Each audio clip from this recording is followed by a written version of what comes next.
Hello friends, ഞാൻ doctor Rajesh Kumar. പലപ്പോഴും എന്തെങ്കിലും ജോയിൻറ്റ് പെയിനായിട്ട് ഡോക്ടറെ പോയി കാണുമ്പോൾ ഡോക്ടർ നിങ്ങളെ പരിശോധിച്ചിട്ട് പറയാറില്ലേ, നിങ്ങൾക്ക് ശരീരത്തിന് കാൽഷ്യം കുറവാണ്, കാൽഷ്യത്തിൻ്റെ സപ്ലിമെൻറ്റ് കഴിക്കണം, കാൽഷ്യം ചേർന്നുള്ള ഭക്ഷണം കഴിക്കണമെന്ന്. കാൽഷ്യം നമ്മുടെ ശരീരത്തിൽ കുറഞ്ഞു കഴിഞ്ഞാൽ ഇത് ജോയിൻറ്റ് പെയിനോ പല്ലുകളുടെ പ്രശ്നമോ മാത്രമല്ല കേട്ടോ ഉണ്ടാക്കുന്നത്. നമുക്ക് ശരീരത്തിലുണ്ടാകുന്ന ഉന്മേഷക്കുറവ്, ശരീരത്തിന് പെട്ടെന്നുണ്ടാകുന്ന കഴപ്പ്, വിട്ടുമാറാത്ത ക്ഷീണം, മാത്രമല്ല ജോയിൻറ്റ് പെയിൻ മാത്രമല്ല മസിൽ പെയിൻസ്, നമ്മുടെ ശരീരത്തിലെ മസിലുകൾ മൂവ് ചെയ്യുമ്പോഴുണ്ടാകുന്ന വേദന, തലപെരുപ്പ്, തലവേദന, ഇതെല്ലാം കാൽഷ്യം കുറയുന്നതുകൊണ്ട് ഉണ്ടാകാറുണ്ട്. കാൽഷ്യം കുറഞ്ഞാൽ എന്ത് ഭക്ഷണം കഴിക്കണമെന്ന് പറയുമ്പോൾ എല്ലാവരും വിചാരിക്കുന്നത്, പ്രത്യേകിച്ച് നമ്മൾ മലയാളികൾ ചെയ്യുന്ന എന്താണ്, ദിവസവും ഒരു ഗ്ലാസ് പാല് കുടിച്ചാൽ നിങ്ങൾക്ക് ശരീരത്തിന് വേണ്ട കാൽഷ്യം കിട്ടുമെന്നാണ് എല്ലാവരും വിചാരിക്കുന്നത്. അതുകൊണ്ട് എന്താ സംഭവിക്കുക, കൊച്ചു കുട്ടികൾ മുതൽ വയസ്സായവരുടെ ദിവസവും 1-2 ഗ്ലാസ് പാല് കുടിക്കും. എന്നിരുന്നാലും ഇവർക്ക് സന്ധിവേദനയും എല്ലിൻ്റെ പൊട്ടലും ബുദ്ധിമുട്ടുകളും വിട്ടുമാറത്തുമില്ല. ദിവസവും ഒരു ഗ്ലാസ് പാല് കുടിച്ചാൽ നമ്മുടെ ശരീരത്തിൽ ആവശ്യമുള്ള കാൽഷ്യം ലഭിക്കുമോ? ഇല്ല എന്നുള്ളതാണ് വാസ്തവം. കാരണം വിശദീകരിക്കാം. ആരോഗ്യമുള്ള ഒരാളിന് ഒരു ദിവസം ഏകദേശം 1000 മില്ലിഗ്രാം കാൽഷ്യം ആവശ്യമാണ്. അത് വയസ്സായവരാണെന്നുണ്ടെങ്കിൽ അത്യാവശ്യം 1500 മില്ലിഗ്രാം വരെ വേണം. കുട്ടികളാണെങ്കിൽ കുട്ടികൾക്ക് ഏകദേശം 1300 മില്ലിഗ്രാമും, ഗർഭിണികൾ അല്ലെങ്കിൽ മുല കൊടുക്കുന്ന അമ്മമാരൊക്കെ ആണെന്നുണ്ടെങ്കിൽ 2000 മില്ലിഗ്രാം വരെ കാൽഷ്യം ആവശ്യമാണ്. കാരണം അമ്മയ്ക്കും കുഞ്ഞിനും ശരീരത്തിലെ എല്ലുകളുടെ വളർച്ചയ്ക്ക് കാൽഷ്യം വേണം. ഒരു ഗ്ലാസ് പാലിനകത്ത് ഏകദേശം 100 മില്ലിഗ്രാം കാൽഷ്യം അടങ്ങിയിട്ടുണ്ട്. നമ്മുടെ ശരീരത്തിന് വേണ്ട 1000 മുതൽ 1500 മില്ലിഗ്രാം കാൽഷ്യം നമുക്ക് കിട്ടണമെന്നുണ്ടെങ്കിൽ നമ്മൾ ഒരു ദിവസം 1 ലിറ്റർ പാലോ 1.5 ലിറ്റർ പാലോ കുടിക്കണം. ഗർഭിണികളോ പാൽ കൊടുക്കുന്ന അമ്മമാരോ ഒക്കെ ആണെങ്കിൽ 2 ലിറ്റർ പാല് വരെ കുടിക്കണം. നമ്മുടെ നാട്ടിൽ കിട്ടുന്ന പാല് ശുദ്ധമല്ല, കൂടുതലും വെള്ളം ചേർത്താണ് വരുന്നത്. അതിൻ്റെ അഡൾട്രേഷൻ വേറെയുണ്ട്. ഈ പാലിൽ നിന്നാണ് നമുക്ക് കാൽഷ്യം കിട്ടും എന്ന് നമ്മൾ വിശ്വസിക്കുന്നത്. അതുകൊണ്ടാണ് ഇന്ന് നമ്മുടെ നാട്ടിലെ കുട്ടികൾക്കുണ്ടാകുന്ന ജോയിൻറ്റ് പെയിൻ വിട്ടുമാറാത്തതും, വലിയവർക്കുണ്ടാകുന്ന ശരീരം ക്ഷീണവും, ഈ സന്ധികൾക്കുണ്ടാകുന്ന പ്രശ്നവും, എല്ല് തേയ്മാനവും, ഓസ്റ്റിയോപോറോസിസും പോലുള്ള ബുദ്ധിമുട്ടുകൾ വരുന്നതും. യഥാർത്ഥത്തിൽ നമ്മുടെ ശരീരത്തിന് വേണ്ട കാൽഷ്യം എവിടെ നിന്ന് കിട്ടുന്നു, കാൽഷ്യം അടങ്ങിയിട്ടുള്ള സൂപ്പർ ഭക്ഷണങ്ങൾ എന്തെല്ലാമെന്ന് ഞാൻ വിശദീകരിക്കാം. ഇത് നമ്മുടെ വീടിന് ചുറ്റും കിട്ടുന്ന ഭക്ഷണങ്ങളാണ് ഞാൻ വിശദീകരിക്കുന്നത്. ഇവ എല്ലാവരും നിങ്ങളുടെ ഭക്ഷണത്തിൽ ഉൾപ്പെടുത്തണം. നമ്മൾ മനുഷ്യരുടെ കാര്യം വിട്ടേക്കൂ, നമുക്ക് ചുറ്റുമുള്ള മൃഗങ്ങൾക്ക് എവിടെ നിന്നാണ് കാൽഷ്യം കിട്ടുന്നത്? ഇലവർഗ്ഗങ്ങളിൽ നിന്ന് അല്ലേ? നിങ്ങളൊന്ന് ആലോചിച്ച് നോക്കിയേ, വലിയ എല്ലുകളുള്ള ആന, പശു പോലുള്ള കന്നുകാലികൾക്ക് എവിടെ നിന്നാണ് ഇത്രയും? അവരുടെ എല്ലുകൾ പൊട്ടിപ്പോവുകയോ അവർക്ക് ജോയിൻസ് ഒടിഞ്ഞു പോയോ സിറ്റുവേഷൻസ് ഒന്നും സംഭവിക്കുന്നില്ലല്ലോ. കാരണം അവ ദിവസേനം കഴിക്കുന്ന പച്ചിലകളിൽ നിന്നുമാണ് അവയ്ക്ക് കാൽഷ്യം കിട്ടുന്നത്. മനുഷ്യനുടെ കാര്യവും അതുപോലെ തന്നെ. നമ്മൾക്ക് ചുറ്റും നമുക്ക് ലഭ്യമായിട്ടുള്ള ഇലക്കറികൾക്കകത്താണ് നമ്മുടെ ശരീരത്തിനകത്ത് വേണ്ട കാൽഷ്യം അടങ്ങിയിട്ടുള്ളത്. ഏറ്റവും കൂടുതൽ കാൽഷ്യം അടങ്ങിയിട്ടുള്ള ഇലക്കറികൾ എന്തെല്ലാമെന്ന് ഞാൻ വിശദീകരിക്കാം. ഒന്നാമത്തത് അഗസ്ത്യച്ചീരയാണ്. ഇലക്കറികൾ എന്ന് പറയുമ്പോൾ നമ്മൾ സാധാരണ നമ്മുടെ നാട്ടിൻപുറത്ത് കാണുന്ന ഈ പച്ചച്ചീര അല്ലെങ്കിൽ ചുവപ്പ് ചീരയെ പറ്റി മാത്രമേ ചിന്തിക്കത്തുള്ളൂ. എന്നാൽ അഗസ്ത്യക്കീര അല്ലെങ്കിൽ അഗസ്ത്യച്ചീര, അഗസ്ത്യപ്പൂവിനകത്താണ് ഏറ്റവും കൂടുതൽ കാൽഷ്യം അടങ്ങിയിട്ടുള്ളത്. ഇത് ഒരു 100 ഗ്രാം അഗസ്ത്യച്ചീരയ്ക്കകത്ത് ഏകദേശം 1130 മില്ലിഗ്രാം കാൽഷ്യം അടങ്ങിയിട്ടുണ്ട്. നമുക്ക് ഇവ കറി വെച്ചിട്ടോ തോരൻ വെച്ചിട്ടോ എല്ലാം കഴിക്കാവുന്നതാണ്. രണ്ടാമത്തത് പൊന്നാങ്കണ്ണി ചീര, സ്വർണ്ണച്ചീര എന്ന് പറയും. നമ്മൾ സാധാരണ നല്ല വെയിലത്ത് നിൽക്കുന്ന ഈ പൊന്നാങ്കണ്ണി ചീര ചെറിയ കുറ്റിച്ചീരയാണ്. ഇതിൻ്റെ മുകൾ ഭാഗത്ത് പച്ച കളറും താഴത്തെ ഭാഗത്ത് ഇലയുടെ അടിഭാഗത്ത് ഒരു പിങ്ക് അല്ലെങ്കിൽ ചുവപ്പ് കളറുമാണ് ഇതുണ്ടാകുക. ഇന്ന് നമ്മുടെ പല മാർക്കറ്റുകളിലും ഇന്ന് പൊന്നാങ്കണ്ണി ചീര, പൊന്നാങ്കിനി ചീര എന്നും ഇതിന് പറയും. ഇത് ഏറ്റവും കൂടുതൽ ന്യൂട്രീഷൻസ് അടങ്ങിയിട്ടുള്ള ഭക്ഷണമാണ്. ഇതിനകത്ത് ഏകദേശം 100 ഗ്രാം പൊന്നാങ്കണ്ണി ചീരയ്ക്കകത്ത് 510 മില്ലിഗ്രാം കാൽഷ്യം, അതായത് ഉയർന്ന അളവിലുള്ള കാൽഷ്യം അടങ്ങിയിട്ടുണ്ട്. മൂന്നാമത്തത് നമ്മുടെ മുരിങ്ങയിലയാണ്.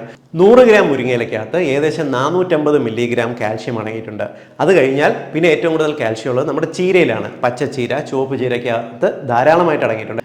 100 ഗ്രാം ചീരയ്ക്കകത്ത് ഏകദേശം 750 മില്ലിഗ്രാം കാൽഷ്യം അടങ്ങിയിട്ടുണ്ട്.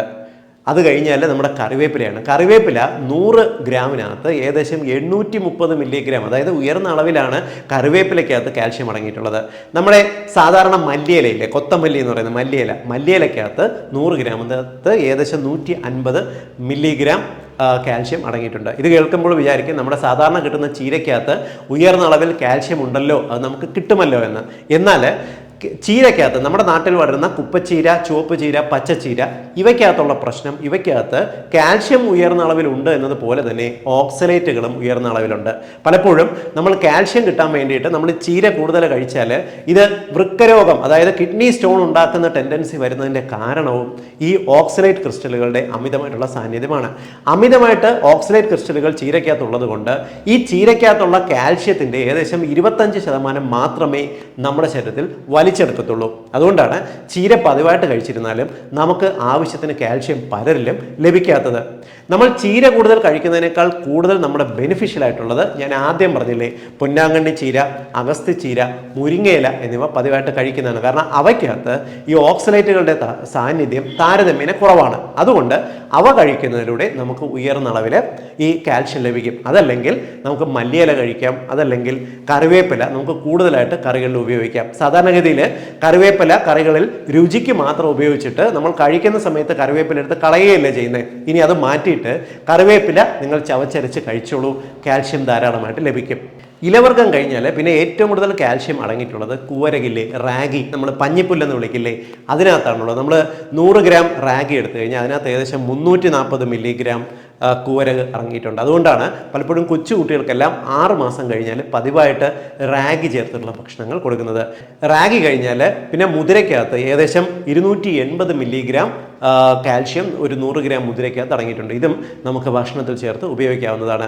നമ്മൾ സാധാരണ നമ്മുടെ കറികൾക്ക് ഉപയോഗിക്കുന്ന കടുകില്ലേ, കടുകിനകത്തും ഏകദേശം 50 മില്ലിഗ്രാം കാൽഷ്യം 2 ടീസ്പൂൺ കടുകിനകത്ത് അടങ്ങിയിട്ടുണ്ട്. അതുകൊണ്ട് കടുക് ചേർത്ത ഭക്ഷണങ്ങളോട് മുഖം തിരിച്ചു നിൽക്കേണ്ട കാര്യമില്ല. നട്ട്സിനകത്തും ഉയർന്ന അളവിൽ കാൽഷ്യം അടങ്ങിയിട്ടുണ്ട്. ബദാമിനകത്ത് ഒരു 100 ഗ്രാം ബദാമിനകത്ത് ഏകദേശം 230 മില്ലിഗ്രാം കാൽഷ്യം അടങ്ങിയിട്ടുണ്ട്. നമ്മൾ സാധാരണ കഴിക്കുന്ന കടലയില്ലേ, കടലയ്ക്കകത്തും ഏകദേശം 280 മില്ലിഗ്രാം കാൽഷ്യം ഏകദേശം 100 ഗ്രാമിനകത്ത് അടങ്ങിയിട്ടുണ്ട്. ഇതിൻ്റെ എല്ലാം ഒരു മിക്സഡ് ഫുഡായിട്ട് നമ്മൾ കഴിക്കുന്നതായിരിക്കും. ഒരു ദിവസം വേണ്ട കാൽഷ്യം നമുക്ക് ഇനഫായിട്ട് ലഭിക്കുന്നതിന് വേണ്ടിയിട്ട്.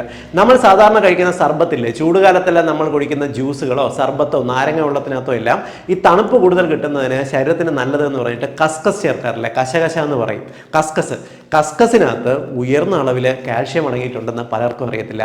നമ്മൾ 2 ടീസ്പൂൺ കസ്കസ് എടുത്തു കഴിഞ്ഞാൽ അതിനകത്ത് 140 മില്ലിഗ്രാം കാൽഷ്യം അടങ്ങിയിട്ടുണ്ട്. അതുകൊണ്ട് നിങ്ങൾ ശരീരത്തിന് തണുപ്പിന് വേണ്ടിയിട്ട് കസ്കസ് കഴിക്കുമ്പോൾ 1 സ്പൂൺ കൂടുതലായിട്ട് കസ്കസ് ഇട്ടാലും നല്ലതാണ്. കൂടുതൽ കാൽഷ്യം ഇതോടൊപ്പം ലഭിക്കാനായിട്ട് ശരീരത്തിന് ഉപകാരപ്പെടും. ഇനി കാൽഷ്യം മാത്രം കഴിച്ചു കഴിഞ്ഞാൽ നമ്മുടെ എല്ലുകൾക്കും പല്ലുകൾക്കും ബലം ലഭിക്കുമോ, മസിലുകളിലേക്ക് ഇത് എത്തുമോ? ഇല്ല എന്നുള്ളതാണ് വാസ്തവം. കാൽഷ്യത്തിൻ്റെ ഒപ്പം തന്നെ ഫോസ്ഫറസും മെഗ്നീഷ്യവും കൂടി ഉണ്ടെങ്കിൽ മാത്രമേ ഇവ നമ്മുടെ എല്ലുകളിലേക്ക് എത്തുകയും നമ്മുടെ എല്ലുകളെ കട്ടിവയ്പ്പിക്കുകയും ചെയ്യുകയുള്ളൂ.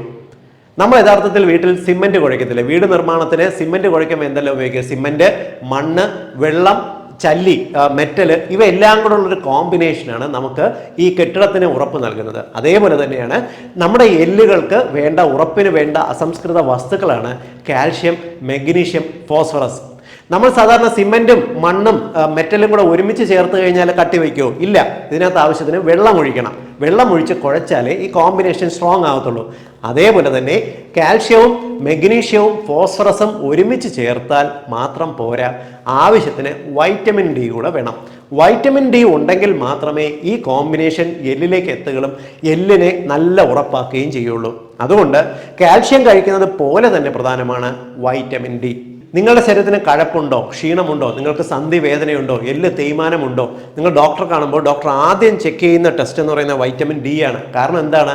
വൈറ്റമിൻ ഡി കുറയുന്നത് കൊണ്ടാണ് പലർക്കും അവർ കഴിക്കുന്ന ഭക്ഷണത്തിൽ കാൽഷ്യം എത്തിയാൽ പോലും ഇവ എല്ലുകളിലേക്ക് എത്താത്തതും എല്ലുകളുടെ കട്ടി വർദ്ധിപ്പിക്കാത്തതും. അതുകൊണ്ട് നിങ്ങൾ ചെയ്യേണ്ടത് കാൽഷ്യം കഴിക്കുന്നതിൻ്റെ ഒപ്പം തന്നെ നിങ്ങൾ വൈറ്റമിൻ ഡി പരിശോധിച്ച് കുറവാണെങ്കിൽ അത് സപ്ലിമെൻ്റ് ചെയ്തിരിക്കാൻ ശ്രദ്ധിക്കണം. ഞാൻ ഇതിന് മുൻപ് 2 or 3 വീഡിയോസ് വൈറ്റമിൻ ഡിയെ കുറിച്ച് ചെയ്തിട്ടുണ്ട്. നിങ്ങളത് കാണുക, നിങ്ങൾക്ക് അതിൻ്റെ ഡീറ്റെയിൽസ് മനസ്സിലാകും. ഇനി നിങ്ങളുടെ ശരീരത്തിന് കാൽഷ്യത്തിൻ്റെ ഒപ്പം തന്നെ ഫോസ്ഫറസും മെഗ്നീഷ്യവും കൂടുതൽ കിട്ടുന്ന ഭക്ഷണങ്ങൾ എന്തെല്ലാമെന്ന് വിശദീകരിക്കാം. നമ്മൾ വളരുന്ന പ്രായത്തിൽ ഇപ്പോൾ കുട്ടികളൊക്കെ ആണെന്നുണ്ടെങ്കിൽ ഒരു ദിവസം ഏകദേശം 1250 മില്ലിഗ്രാം ഫോസ്ഫറസ് ശരീരത്തിന് ആവശ്യമാണ്. എന്നാൽ മുതിർന്നു കഴിഞ്ഞാൽ, അഡൽട്ട് കഴിഞ്ഞാൽ ദിവസവും 700 മില്ലിഗ്രാം ഫോസ്ഫറസ് നമ്മുടെ ശരീരത്തിന് മതിയാകും. 700 മില്ലിഗ്രാം ഫോസ്ഫറസ് കിട്ടുന്നതിന് നിങ്ങൾ പച്ചക്കറികൾ, പയറുവർഗ്ഗം, കടലവർഗ്ഗം, ഇറച്ചി, മീൻ, മുട്ട, ധാന്യങ്ങൾ ഇവ ധാരാളമായിട്ട് കഴിച്ചു കഴിഞ്ഞാൽ നിങ്ങളുടെ ശരീരത്തിന് ആവശ്യമായിട്ടുള്ള ഫോസ്ഫറസ് ലഭ്യമാകും. ഇനി നിങ്ങളുടെ ശരീരത്തിന് ആവശ്യത്തിന് മെഗ്നീഷ്യം എവിടെ നിന്ന് ലഭിക്കും നോക്കാം. ആവറേജ് നമ്മുടെ പ്രായപൂർത്തിയായിട്ടുള്ള ഒരാൾക്ക് ഒരു ദിവസം 400 മില്ലിഗ്രാം മെഗ്നീഷ്യം ആവശ്യമാണ്. നമുക്ക് ഈ ഫോസ്ഫറസിൻ്റെ കാര്യം പറഞ്ഞ പോലെ തന്നെ പയറുവർഗ്ഗങ്ങൾ, കടലവർഗ്ഗങ്ങൾ, ഇലക്കറികൾക്കകത്ത് മെഗ്നീഷ്യവും ധാരാളമായിട്ട് അടങ്ങിയിട്ടുണ്ട്. നിങ്ങൾ കാൽഷ്യം കണ്ടിട്ടുള്ള ഇലക്കറികൾ കൂടുതൽ കഴിക്കുന്ന സമയത്ത് അതിനോടൊപ്പം ഓട്ടോമാറ്റിക്കലി നിങ്ങൾക്ക് മെഗ്നീഷ്യവും ലഭിക്കും. കൂടാതെ അവക്കാഡോ, ഏത്തപ്പഴം പോലുള്ള ഫ്രൂട്ട്സിനകത്തു നിന്നും നിങ്ങളുടെ ശരീരത്തിൽ മെഗ്നീഷ്യം ധാരാളമായിട്ട് ലഭിക്കും. സോ ഇത്തരം ഭക്ഷണങ്ങൾ പതിവായിട്ട് കഴിക്കുന്നതിൻ്റെ ഒപ്പം തന്നെ പുകവലിയും മദ്യപാനവും പൂർണ്ണമായിട്ട് കുറയ്ക്കുകയും കൂടി ചെയ്യുക. ഇതും നിങ്ങളുടെ എല്ലുകളുടെയും പല്ലുകളുടെയും ഉറപ്പിന് നല്ലതാണ്. കാരണം മദ്യപാനവും പുകവലിയും നിങ്ങളുടെ ശരീരത്തിലെ കാൽഷ്യം മെറ്റബോളിസത്തിനെ താളം തെറ്റിക്കുകയും നിങ്ങളുടെ എല്ലുകൾക്കും പല്ലുകൾക്കും കേടുവരുന്നതിന് കാരണമാവുകയും ചെയ്യും. സോ അതുകൊണ്ട് ഇത്തരം ദുശീലങ്ങൾ മാറ്റി ഞാൻ ഈ പറഞ്ഞ തരത്തിലുള്ള കാൽഷ്യം റിച്ച് സൂപ്പർ ഫുഡുകൾ നിങ്ങൾ പതിവായിട്ട് ഉൾപ്പെടുത്തി കഴിഞ്ഞാൽ നിങ്ങൾക്ക് നിങ്ങളുടെ എല്ലുകളുടെയും പല്ലുകളുടെയും ആരോഗ്യത്തിൻ്റെ ഒപ്പം നിങ്ങളുടെ ജോയിൻസിൻ്റെയും മസിലുകളുടെയും ആരോഗ്യം മെച്ചപ്പെടുത്താനും സാധിക്കും. ഇത് കൊച്ചുകുട്ടികൾ മുതൽ ഏത് പ്രായത്തിലുള്ളവർക്കും ഉപകാരപ്പെടുന്ന ഒരു അറിവാണിത്. എല്ലാ കുടുംബങ്ങളുടെയും അറിവിലേക്കായിട്ട് നിങ്ങൾ ഈ ഇൻഫർമേഷൻ ഷെയർ ചെയ്യുക. വീണ്ടും മറ്റൊരവസരത്തിൽ മറ്റൊരു വിഷയവുമായി കണ്ടുമുട്ടാം. ബൈ.